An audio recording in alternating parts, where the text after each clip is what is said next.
মুরাদনগরী triple murder মামলায় ৩ দিনের রিমান্ডে আসামিদের কাছ থেকে গুরুত্বপূর্ণ তথ্য বেরিয়েছে। রোববার বিকেলে ৩ দিনের রিমান্ড শেষে মামলার ৮ আসামিকে কারাগারে পাঠানো হয়েছে। এদিন কুমিল্লার আমলি আদালত ১১ এর বিচারক মমিনুল হকের আদালতে আসামিদের হাজির করা হলে বিচারক সবাইকে কারাগারে পাঠানোর নির্দেশ দেন। তদন্ত সংশ্লিষ্ট একটি সূত্র জানায়, আলোচিত ওই হত্যাকাণ্ডের বিষয়ে রিমান্ডে থাকা আসামিরা গুরুত্বপূর্ণ তথ্য দিয়েছে। সেদিনের ঘটনার নেপথ্যে কারা ছিল, কাদের ইন্ধনে এ গণপিটুনির ঘটনা সংঘটিত হয়েছে। ঘটনার আগের রাতে বাশির মিয়ার ডাকে বৈঠকে কারা উপস্থিত ছিলেন, ইউপি চেয়ারম্যান শিমুল বিল্লাল কী ধরনের নির্দেশনা দিয়েছিলেন। আসামিদের কাছ থেকে এসব প্রশ্নের উত্তর মিলেছে।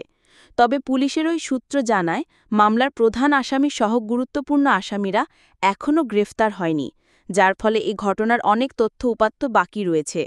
তাছাড়া গুরুত্বপূর্ণ আসামিরা গ্রেফতার না হলে মামলার চূড়ান্ত গতি এবং তদন্ত কার্যক্রম নিষ্পত্তি করা যাবে না। মামলার তদন্ত কর্মকর্তা ডিবির এসআই নয়ন কুমার চক্রবর্তী বলেন, রিমান্ডে থাকা ৮ আসামিকে ৩ দিনব্যাপী জিজ্ঞাসাবাদ করা হয়েছে। রোববার বিকেলে আদালতের মাধ্যমে তাদেরকে কারাগারে পাঠানো হয়েছে। এ মামলায় বাকি আসামিদের গ্রেফতারে অভিযান অব্যাহত রয়েছে। এ বিষয়ে কুমিল্লার ডিবির ওসি মোহাম্মদ আবদুল্লাহ বলেন, মামলাটি থানা পুলিশের পর আমরা তদন্তভার নিয়েছি। ৩ দিনের জিজ্ঞাসাবাদে আসামিদের কাছ থেকে গুরুত্বপূর্ণ তথ্য পাওয়া গেছে। প্রাপ্ত তথ্যের ভিত্তিতে মামলাকে এগিয়ে নিতে সহায়ক ভূমিকা রাখবে। এই মামলায় অভিযুক্ত বাকি আসামিদের গ্রেফতারে ডিবি পুলিশের একাধিক টিম কাজ করছে। উল্লেখ্য, গত ৩ জুলাই মুরাদনগর উপজেলার বাংরাবাজার থানাধীন করইবাড়ি গ্রামে গণপিটুনিতে নিহত হন একই পরিবারের ৩ জন। মাদক ব্যবসায়ী রোকসানা বেগম রুবি, তার মেয়ে জোনাকি এবং ছেলে রাসেলকে ঘটনাস্থলেই কুপিয়ে এবং পিটিয়ে হত্যা করা হয়।